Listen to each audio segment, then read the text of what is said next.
नीले कबूतर नहीं, बाबा साहब अंबेडकर के नीले बाज है, मेरी बात को याद रखना।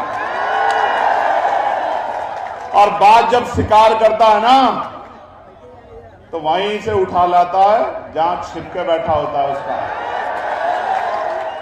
हिंदू राष्ट्र की सोच एक पागलपन है और जो हिंदू राष्ट्र की मांग कर रहे हैं वो नादान बच्चे हैं।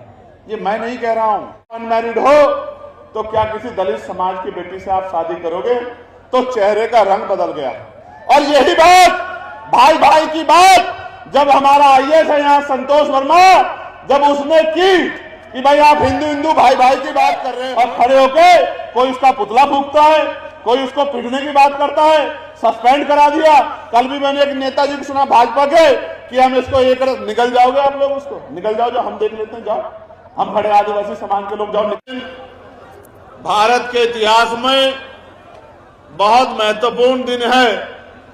आज के दिन एक क्रांति सूर्य जो इसी मध्य प्रदेश की धरती से जन्मा था, 14 अप्रैल 1891 को वो सूर्य 6 दिसंबर 1956 को आज ही के दिन अस्त हुआ था। साथियों, इसलिए बड़े दुख का दिन है।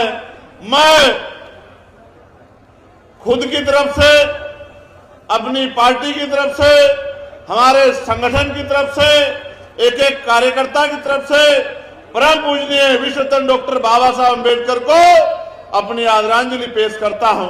और आदरांजलि पेश करने का मतलब ये नहीं है कि सिर्फ भाषण करके या नारा लगा के बात खत्म हो जाए। आज इस मध्य प्रदेश की धरती पर जब मैं सुबह पार्लियामेंट गया था बाबा साहब अम्बेडकर को नमन करने के लिए, तो ये संकल्प लेके वहां से चला था कि आने वाले कुछ सालों के बाद देश की संसद में एक अम्बेडकरवादी प्राइम मिनिस्टर बनकर जाएगा। ये संकल्प करके आज दिल्ली की पार्लियामेंट से निकला। प्यारे साथियों, बाबा साहब को मानने का मतलब है बाबा साहब को जानना। जब तक आप बाबा साहब को जानोगे नहीं, तब तक आप बाबा साहब को मान नहीं सकते। और उनको सच्ची आदरांजलि ये होगी कि आप बाबा साहब अम्बेडकर के विचारों को पढ़ें और उन विचारों पर चलने का काम करें। मैं जब जब मध्य प्रदेश आता हूं, मुझे मध्य प्रदेश से झोली भर भर के प्यार मिलता है, इसमें कोई दो राय नहीं है। देश में बड़े बड़े आंदोलन हुए, बड़े बड़े सम्मेलन हुए, लेकिन भोपाल जैसा सम्मेलन मध्य प्रदेश के अलावा कोई नहीं कर पाया। लेकिन सिर्फ भोपाल के सम्मेलन से बात आगे नहीं